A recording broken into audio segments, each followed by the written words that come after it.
नमस्कार मित्रांनो, आजच्या व्हिडिओमध्ये आपण एक अत्यंत महत्त्वाचा शासन निर्णय पाहणार आहोत. तो म्हणजे ग्रामीण भागामध्ये जे काही ग्रामपंचायती असतात, त्यांच्या संदर्भातील एक महत्त्वाचा शासन निर्णय आलेला आहे.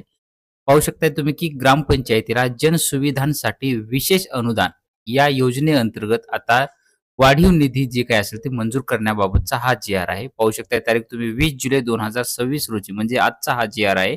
सविस्तर माहिती आपण पुढे पाहण्याचा प्रयत्न करणार आहोत. संपूर्ण जे काही शासन निर्णयामध्ये देण्यात आलेलं आहे, की ग्रामपंचायतीला जनसुविधासाठी विशेष अनुदान या योजनेअंतर्गत जे काही वाढीव अनुदान आहे त्याच्यामध्ये देण्यात आलेलं आहे. काय देण्यात आलेलं आहे तिथे खर्चाची मर्यादा देण्यात आलेली आहे इथं पाहू शकताय.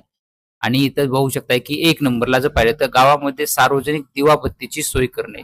जास्तीत जास्त 15 लाखापर्यंत खर्च करू शकतात या योजनेसाठी किंवा या दिवाबत्तीसाठी. त्यानंतर जर पाहिलं तर दुसरं आहे शासकीय कार्यालयावर सोलार बसवणे. जे काही शासकीय कार्यालय असणार आहे त्यावर सोलार बसवण्यासाठी जास्तीत जास्त 20 लाख रुपये खर्च करण्याची मर्यादा देण्यात आलेली आहे. जर गावामध्ये इमारत असेल, वाचनालय जे काही असेल, तर वाचनालयाच्या इमारतीचं बांधकाम करण्यासाठी सुद्धा 20 लाख रुपयाचं खर्च करण्याची मर्यादा देण्यात आलेली आहे. आणि जर गावासाठी जे काही क्रीडांगण विकास करणे ह्याच्यासाठी सुद्धा 20 लाखाची मर्यादा देण्यात आलेली आहे.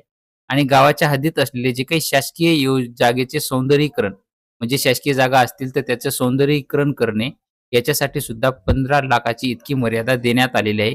असा हा महत्त्वपूर्ण शासन निर्णय या फक्त ग्रामपंचायतमध्ये विशेष 5 जे काही घटक आहेत, दिवाबत्ती असेल किंवा शासकीय कार्यालयावर सोलार बसवणे, वाचनालयाचं बांधकाम, क्रीडांगण आणि जागेचं जे काही शासकीय जागांचं सौंदर्यीकरण करणे याच्या संदर्भातील हा निधी जास्तीत जास्त देण्यात दिलेला आहे. अशा पद्धतीची ही योजना आहे. तर ग्रामपंचायतींनी ज्या काही या योजनेसाठी पैसे नाहीत वगैरे म्हणत होती, त्यांच्यासाठी हा जास्तीत जास्त रक्कम खर्च करण्याच्या मर्यादाचा आता देण्यात आलेला आहे.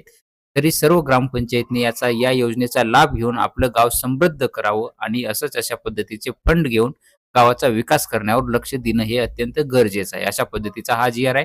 तुम्हाला हा जी-आर पाहायचा असेल तर www.maharashtra.gov.in या संकेतस्थळावर सुद्धा तुम्ही हा जी-आर पाहू शकता. जी-आर आहे 20 जुलै 2026 रोजीचा. धन्यवाद.